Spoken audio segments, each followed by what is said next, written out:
Okay, so we are on to 9-4. We're actually going to skip section 9-3 for now. If we have time, we will come back to it. If you go on to physics, you will definitely see it. But for now, for time's sake, we're going to save 9-3 for later. So we're now into basic trigonometric functions. This will be a little bit of review because you did do SOHCAHTOA with sine, cosine, and tangent with Mr. O in geometry. So this should be review for you. So the biggest thing that I want you to get out of trigonometry is that it's all about ratios. And every triangle, regardless of its size, shape, dimension, whatever, has relationships in between its sides.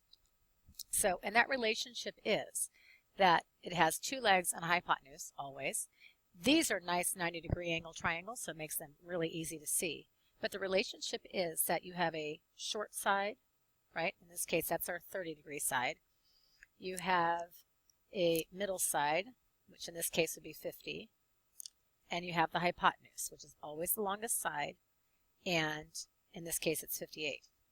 So the great thing about triangles is that they're completely ratio-based, and their angles go right along with the sides that they are opposite from.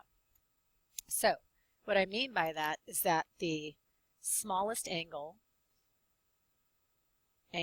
will be across from the smallest side. The middle-sized angle, will be across from the middle side, middle-sized. And the largest angle will always be directly across from the hypotenuse, always. And that never changes. Through all of your study of triangles, that will never ever change. So, and it's the angle that is directly, when we say across from it, I mean right, looking across just like that. So in this case, 31 would be our smallest angle, and we can mathematically prove that, by the way. So the shortest side goes with the smallest angle.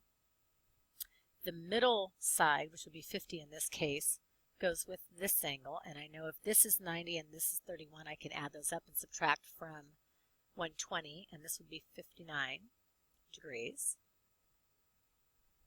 And that is directly across from the shortest side. And that the longest side, in this case 58, is directly across from my largest angle, and that is in fact a 90-degree angle. That is proportional and relational in every single triangle you will ever see, whether it's a right angle triangle or not. And specifically, trigonometry is used because we don't always have right angle triangles. There are many, many situations where you don't have perfect squared off right angle triangles. Construction is a good example. Engineering, any type of engineering is a good example. Ships coming in from the ocean is a great example. There's anything in astronomy. Any of those examples use things that are not perfect, not nice squared off 90-degree angles, where trigonometry is a necessity.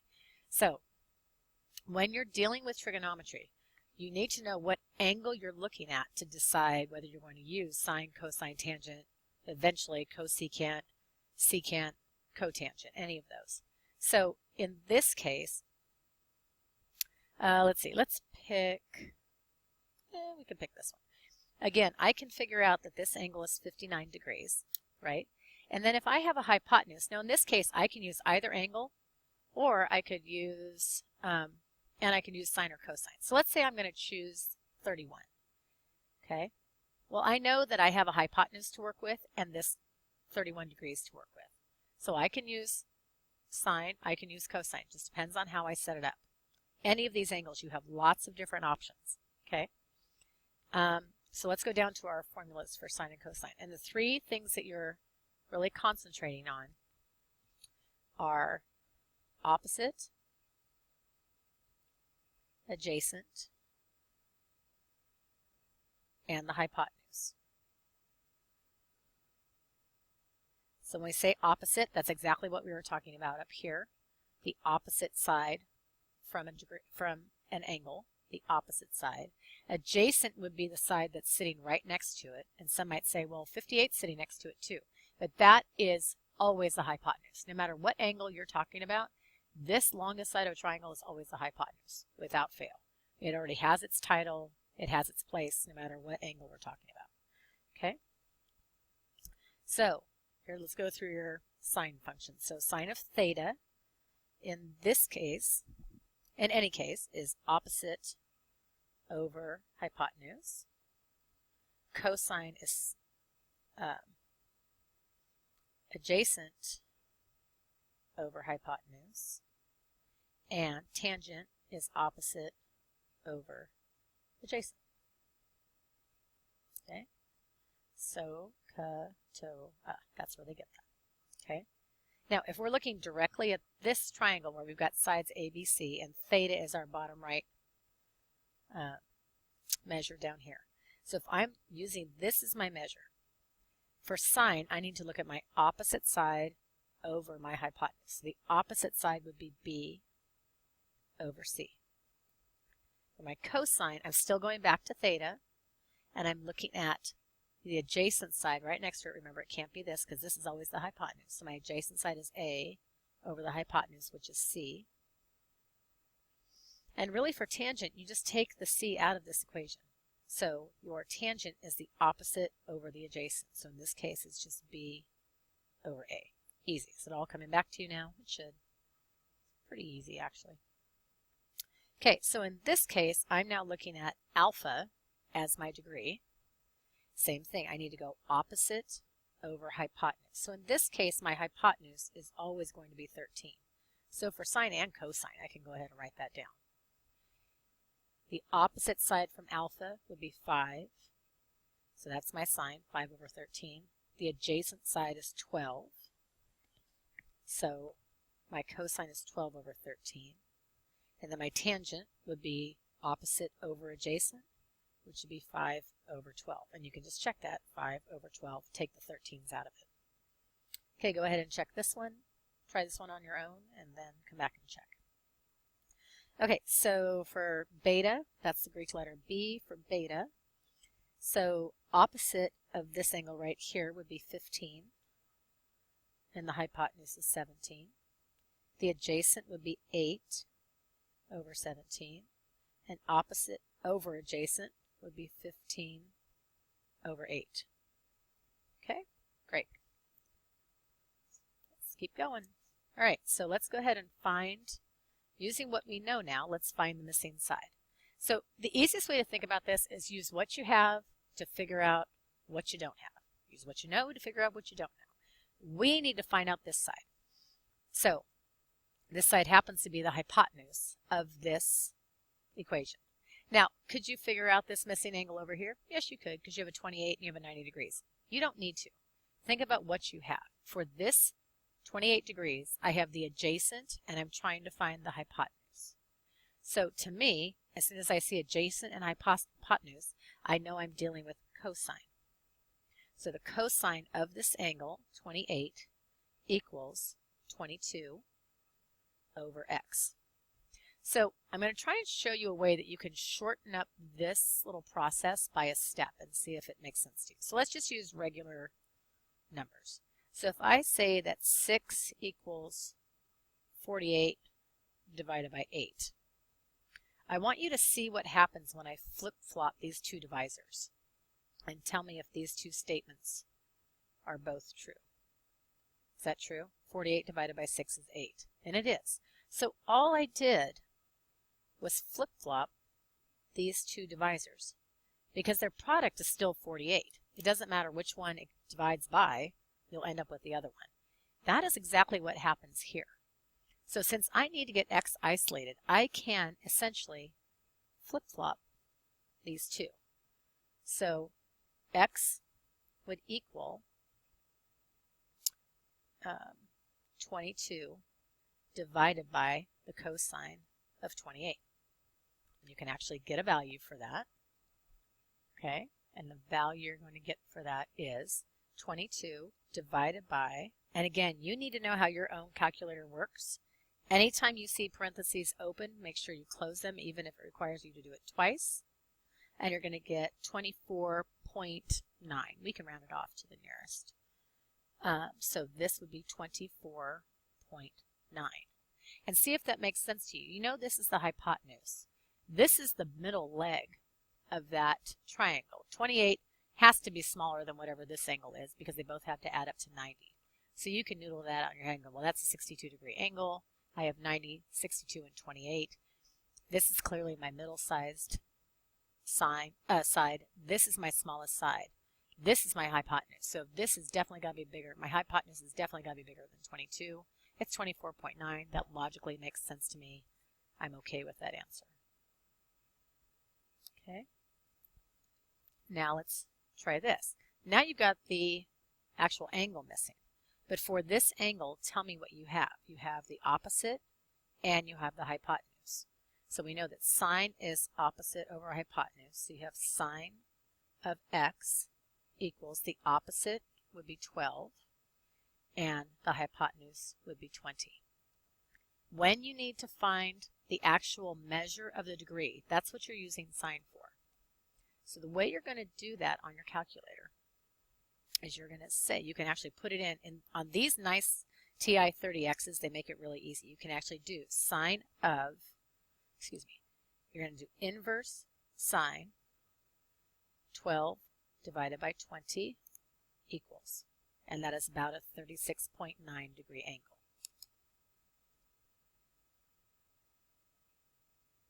Okay, so x equals 36.9 degrees. Sometimes you're going to get a picture that says solve. And when you see this, and you will definitely see this on a quiz, that means find all angle measures and side lengths. You need to find everything.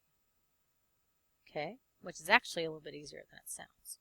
Okay, first of all, can't we pretty easily find that measure up there of that angle?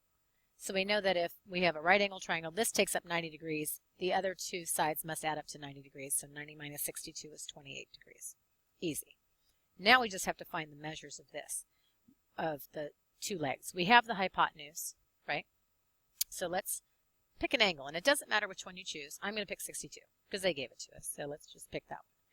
So I have a hypotenuse. I need to find this side and this side. So I am actually going to use cosine to find this DE length and sine to find RE length.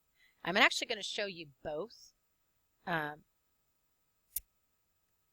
using both angle measures just to show you that it works out no matter which one you choose.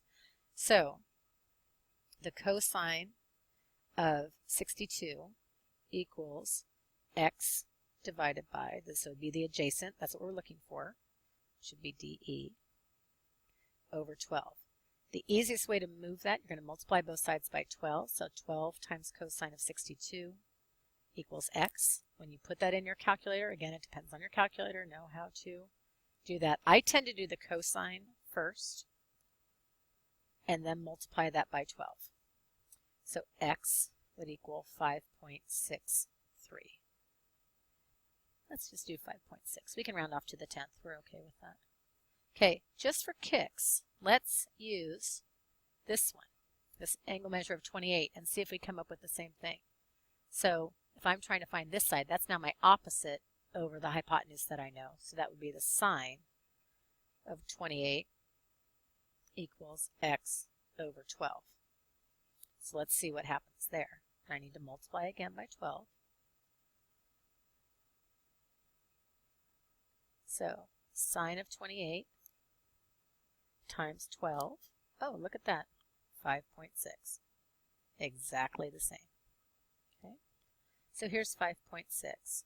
And someone's probably going to say, well, now, Ms. V, now that I have that, can't I use Pythagorean theorem to figure out this side? You could. I think sine and cosine are actually a little quicker. So now if we're going to use the 62, we would use sine because that's opposite over hypotenuse. So sine of 62 equals, let's call this side y, y over 12. So 12 sine 62 equals y. And that length should be larger than 5.6 because this is my middle-sized angle, smallest, medium, large. This should be my medium size, so it should be something in between 5.6 and 12. That's a good way just to kind of check yourself that everything is really going the way it should be. So we have sine of 62 times 12, and that would be 10.6. And luckily for us, that is in between 5.6 and 12, so we should be okay. Let's use the cosine of 28 would equal our adjacent over the hypotenuse. So 12 cosine 28 equals y. Cosine of 28 times 12 equals 10.6. So it really is irrelevant which side you choose to work with, which angle you choose to work with. The measurements of the triangle are the measurements of that triangle, and there's no fluctuating from that. Okay? Good. All right, so angle of elevation. So something when it elevates, obviously it's growing, right? It's elevating. So an airplane takes off with an angle of elevation of, let's say 35 degrees. Sounds about right. And raises to an altitude of 1,500 feet. How far is the plane from the airport via ground distance? Let's plane takes off here. It's going at a 35-degree angle. And eventually, it hits 1,500 feet. Not very, hope this is a little plane because that's not very high for a big plane. Okay. This will create, because it's straight up in the air, so that will be a 90-degree angle. And we're trying to figure out how far is the plane from the airport, here's the airport, via ground distance. Okay, meaning on the ground, how far, if I look straight up into the sky, where would I see the plane? So we're trying to find this. And we know that this height right here is 1,500 feet. So if I'm looking at that for this angle that I have I don't have a hypotenuse to use. I don't know what this is. So I know that I have an opposite and an adjacent. So I'm now going to use tangent. So my tangent of that 35 degrees equals my opposite is 1,500 feet. And I don't know what my adjacent is. That's what I'm trying to find out. So again, this is a case where you can flip-flop those two divisors. So x would just equal 1,500 divided by tangent of 35. So 1,500 divided by the tangent of 35. So if I ran over about 214 feet, oh, sorry, 2,142 feet, that sounds about right, 0.2, and look straight up into the sky, then I would see the plane right directly above me. Okay. Kind of by the same token, just going the opposite direction, we have angle of depression. Okay. Mr. Brust looks out a window to see it with an angle of depression. Here he is up in the window. Here's his little window. And he looks down with an angle of depression, 32 degrees. Here's straight down to the ground, 32 degrees. And sees two kids fighting. Let's see if I can draw two kids fighting. Probably not. They'll probably look like horrible little stick figures. Because, you know, it's Mrs. Velasquez, and, you know, she's challenged, so.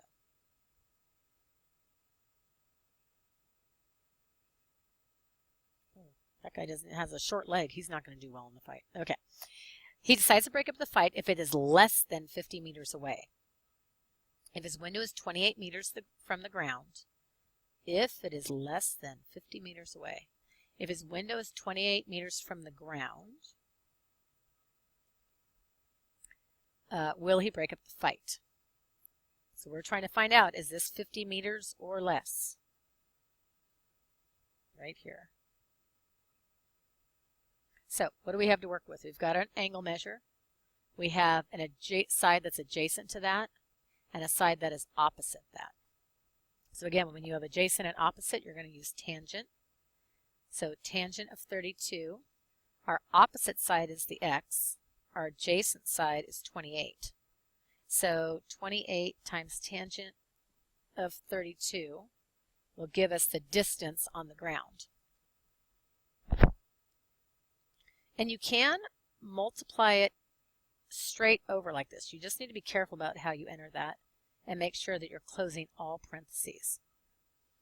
truth be told, I actually will do it both ways just to double check myself. So tangent is 32, close parentheses, times 28. Oh, luckily for the kids, it's 17.5 feet. It's less than, or sorry, meters. And so, yes, he will break up the fight. Good for them. Or maybe not. Who knows? Okay. So that's a quick review of SOHCAHTOA. We are definitely doing lots of practice on that. You're going to have lots of practice on these, solving whole triangles. Okay, you're going to have lots of practice solving them when they are not right triangles. Do not rely on them to be right triangles. Okay.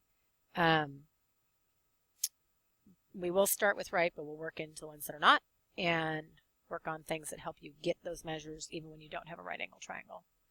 Thank you very much.